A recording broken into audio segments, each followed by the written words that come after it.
Hello students, మన next topic వచ్చేసి international criminal court.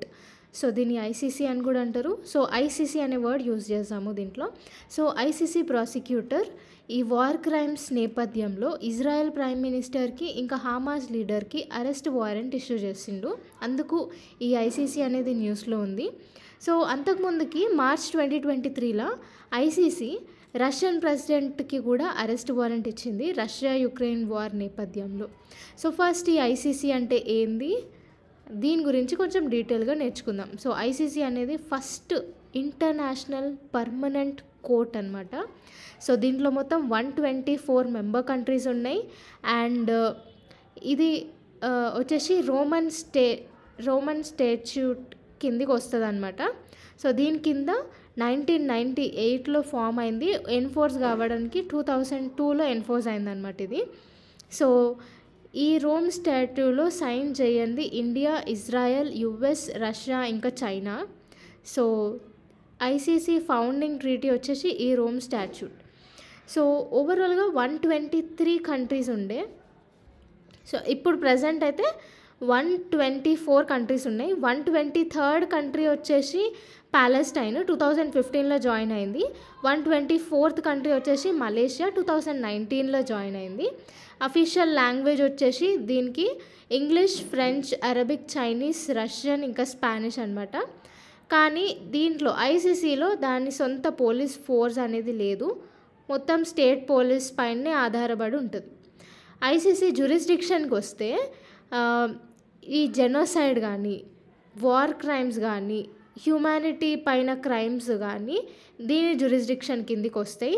ఇంకొకటి ఏంటి అంటే ఎవరైనా అక్యూజ్డ్ అంటే 18 years తక్కువ ఉన్న వాళ్ళు ఉంటే వాళ్ళు ఈ జ్యూరిస్డిక్షన్ కిందికి రారు. సో ఈ జెనోసైడ్స్, ఈ వార్ క్రైమ్స్ ఇవన్నీ యునైటెడ్ నేషన్స్ సెక్యూరిటీ కౌన్సిల్లో చాప్టర్ 7 కింద ఇవన్నీ ఉన్నాయి. సో ఐసీసీ ప్రాసిక్యూటర్ ఈ చాప్టర్ 7 కింద of UNSC ICC prosecutor action తీసుకుంటాడు అనమాట. సో ఆయన సొంతంగా ఇన్వెస్టిగేషన్ చేయొచ్చు, లేకపోతే స్టేట్స్ ఎవరైనా రిక్వెస్ట్ చేస్తే ఐసీసీ ప్రాసిక్యూటర్ ఇన్వెస్టిగేషన్ చేయొచ్చు. ఈ వార్ క్రైమ్స్ కానీ, జెనోసైడ్ కానీ, హ్యూమానిటీ పైన క్రైమ్స్ కానీ ఇవన్నీ ఐసీసీ ప్రాసిక్యూటర్ ఇన్వెస్టిగేషన్ చేయొచ్చు అండర్ యుఎన్ఎస్సి చాప్టర్ 7 అనమాట. ఓకే, సో దీనికి లిమిటేషన్స్ ఏంటి అంటే ఎన్ఫోర్స్మెంట్ మెకానిజం ఐసీసీకి లేదు. అండ్ స్పెషల్గా కొన్ని మేజర్ కంట్రీస్ ఈ చైనా కానీ, రష్యా కానీ, యుఎస్ కానీ, ఇండియా కానీ దీంట్లో పార్ట్ కాదు. ఇంకొకటి ఐసీసీ ఇప్పటి వరకు 46 అరెస్ట్ వారెంట్స్ ఇచ్చింది. ఈ ఇజ్రాయెల్ ప్రైమ్ మినిస్టర్కి లేకపోతే హమాస్ లీడర్స్కి అరెస్ట్ వారెంట్ ఇవ్వడం కొత్త కాదు. అంతకుముందు ఓవరాల్గా 46 అరెస్ట్ వారెంట్స్ ఇచ్చింది. కానీ 21 అరెస్ట్ వారెంట్స్ని మాత్రమే ఇచ్చిన 46 అరెస్ట్ వారెంట్స్లో ఓన్లీ 21 మాత్రమే సాల్వ్ చేసింది అనమాట, వాళ్ళని జైల్లో పెట్టి. సో స్పెషల్గా ఈ ఐసీసీలో ప్రాపర్ చెక్స్ అండ్ బ్యాలెన్సెస్ అనేవి లేవు. ఐసీసీ ప్రాసిక్యూటర్ ఇంకా జడ్జెస్ కూడా అంత స్ట్రాంగ్గా లేరనమాట. అదొక మేజర్ డ్రాబ్యాక్. మళ్ళా నెక్స్ట్ వచ్చేసి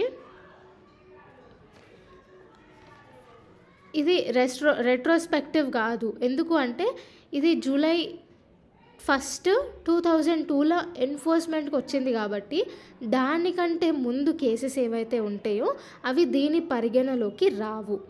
నెక్స్ట్ ఏంటి అంటే ఇక్కడ ఐసీసీలో ప్రాపర్ హ్యూమన్ రిసోర్సెస్ లేవు. ఇంకొకటి ఫండ్స్ కూడా సరిగ్గా లేవు. సో ఇవన్నీ మేజర్ డ్రాబ్యాక్స్ అనమాట ఐసీసీకి. తర్వాత నెక్స్ట్ ఇక్కడ బాక్స్లో చూసుకోవచ్చు కదా, ఇండియా రోమ్ స్టాట్యూట్ని ఎందుకు సైన్ చేయలేదు, ఎందుకు జాయిన్ కాలేదు అని. ఫస్ట్ థింగ్ వచ్చేసి ఒకవేళ ఇండియా జాయిన్ అయితే పొలిటికల్ ఇంటర్ఫియరెన్స్ అనేది ఎక్కువ అవుతుంది, సావర్నిటీ ఇష్యూ అవుతుంది. సావర్నిటీ అంటే ఏంది, ఇండిపెండెంట్గా ఉంటుంది మన ఇండియా. అది major basic structure of constitution అనమాట. సో ఇలా సైన్ చేసి సావర్నిటీ ప్రిన్సిపల్స్ని వైలేట్ చేసినట్టు అవుతుంది. అందుకు మన ఇండియా జాయిన్ కాలేదు. ఇంకొకటి ఏంటి అంటే ఈ ఇన్వెస్టిగేషన్స్ ఏవైతే ఉంటాయో, ఇప్పుడు మనము వార్ క్రైమ్స్ అవుతున్నాయి అని మనం రిపోర్ట్ చేసినా కానీ యుఎన్ఎస్సి రిక్వెస్ట్ పైననే ఐసీసీ యాక్షన్ తీసుకుంటుంది అనమాట. సో ఓవరాల్గా ఐసీసీ యుఎన్ఎస్సి కంట్రోల్లో ఉంటుంది కాబట్టి అది మన ఇండియాకి నచ్చలేదు. నెక్స్ట్ థింగ్ ఏంటి అంటే న్యూక్లియర్ వెపన్స్, టెర్రరిజం ఇవన్నీ అవుట్ ఆఫ్ జ్యూరిస్డిక్షన్ అనమాట, ఐసీసీ జ్యూరిస్డిక్షన్ కిందకి రావు. సో అందుకు కూడా మన ఇండియా జాయిన్ కాలేదు. సో కంక్లూజన్కి వస్తే ఈ అరెస్ట్ స్ట్రాటజీస్ ఏవైతే ఉంటాయో అవి ఇంప్రూవ్ చేసుకోవాలి. మళ్ళీ ఐసీసీలో జడ్జెస్ ఎవరైతే ఉంటారో వాళ్ళని హైలీ క్వాలిఫైడ్ జడ్జెస్ని మనం ఎలెక్ట్ చేసుకుంటే బాగుంటుంది అనేసి కంక్లూజన్లో ఇచ్చినారు. సో నెక్స్ట్ ఐసీసీ ఇంకా ఐసీజేని కంపేర్ చేస్తూ ఉంది. సో ఇంటర్నేషనల్ క్రిమినల్ కోర్ట్ ఒకటి, ఇంటర్నేషనల్ కోర్ట్ ఆఫ్ జస్టిస్ ఒకటి. సో ఇది వచ్చేసి రోమ్ స్టాచ్యూట్ కింద ఫామ్ అయింది. ఇది వచ్చేసి 1945 యునైటెడ్ చార్టర్ కింద ఫామ్ అయింది. దీని హెడ్ క్వార్టర్స్ వచ్చేసి హేగ్, నెదర్లాండ్స్. దీని హెడ్ క్వార్టర్స్ కూడా నెదర్లాండ్సే, కాకపోతే దీంట్లో పీస్ ప్యాలెస్ అనమాట. ఓవరాల్గా 18 జడ్జెస్ ఉంటారు, ఇలా 15 జడ్జెస్ ఉంటారు.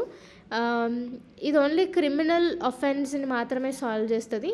ఇదైతే ఏమైనా లీగల్ డిస్ప్యూట్స్ ఉంటే అది సాల్వ్ చేస్తుంది, ఇంకా అడ్వైజరీ ఒపీనియన్స్ అనేవి ఇస్తుంది రిక్వెస్ట్ పైన.